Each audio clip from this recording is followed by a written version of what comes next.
Zenj TV, tujivunie nyumbani. Huduma za afya, miundombinu na elimu zimeimarika kwa kiwango kikubwa katika kipindi cha miaka 4 ya uongozi wa Rais wa Zanzibar na mwenyekiti wa Baraza la Mapinduzi Dr. Hussein Ali Mwinyi.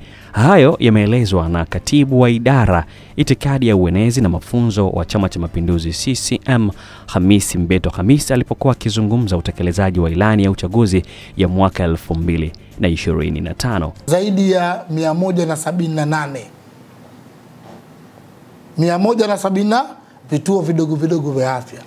Kuendi kilomita 2 sasa hivi unakutana na kituo cha afya, unapata huduma. Lakini pia hospitali imeimarisha kwa kujenga majengo na vifaa, hospitali maalum ya wagonjwa wa akili wenzetu. Ukienda pale sasa hivi ukuti yale majengo ya koloni yamekuwa kama kumbukumbu tu. Unakuta jengo jipya la afya ambalo limejengwa mkono wa kulia hivi kwa wale wagonjwa wa akili. Na wanapata chengine hospitali zote hizi mnazoziona kuanzia Lumumba za wilaya pamoja na hizo unapata milo mitatu. Tena milo mitatu iliyokamilika kwa mujibu wa maelekezo wa madaktari. Unakunywa asubuhi, unapata breakfast ya asubuhi ambayo iliyokamilika kwa mujibu maelekezo ya daktari, unapata chakula cha mchana na cha jioni usiku. Haya ni mafanikio. Leo Wizara ya Afya hairuhusu kupeleka chakula hospitali. Wewe mwenyewe tu upeleke. Wagonjwa wanapata hiyo ration. Hayo ni mapinduzi makubwa sana ya ilani, na tuna hakika lazima tumshukuru na kumpongeza Dr. Hussein Ali Mwinyi. Tutoke kwenye sekta afya, lakini kabla sijamaliza sekta afya, sasa hivi serikali ina mpango wa kujenga hospitali kubwa ya kufundishia ya kiuchunguzi ya kimataifa kule Binguni. Tumeshapata fedha. Tukikamilisha hospitali hiyo, sasa wagonjwa wa Zanzibar hawatosafiri kwenda nchi yote duniani.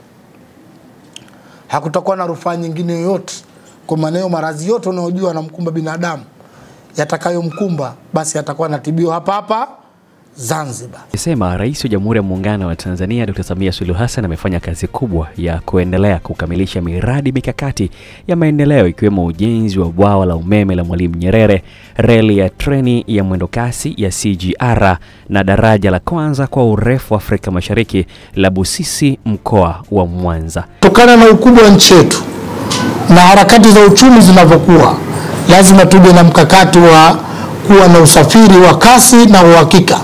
Tukaja na mpango wa kujenga SGR. Tayari SGR imekamilika kwa kiwango cha kwa mikoa, kwa mfano kutoka Dar es Salaam mpaka katikati ya nchi yetu, kwa maana makao makuu ya serikali Dodoma na makao makuu ya chama.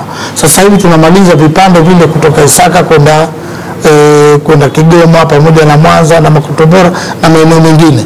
Kwa maana yote katika vipande hivyo kazi inaendelea kwa asilimia takriban 30 kukamilika. Kwa maana tunatarajia tukifika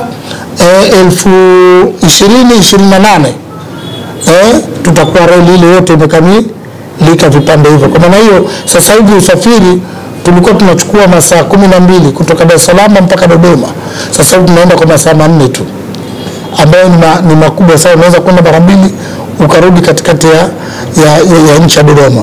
Kwa maana tumejenga shule kila kata kwa maana ya Jamhuri ya Muungano. Tumejenga zahanati kila kituo. Sasa hivi mama mjamzito au mwana Mtanzania haendi kilomita 5 hajakutana na kituo cha afya. Haya ni mafanikio makubwa.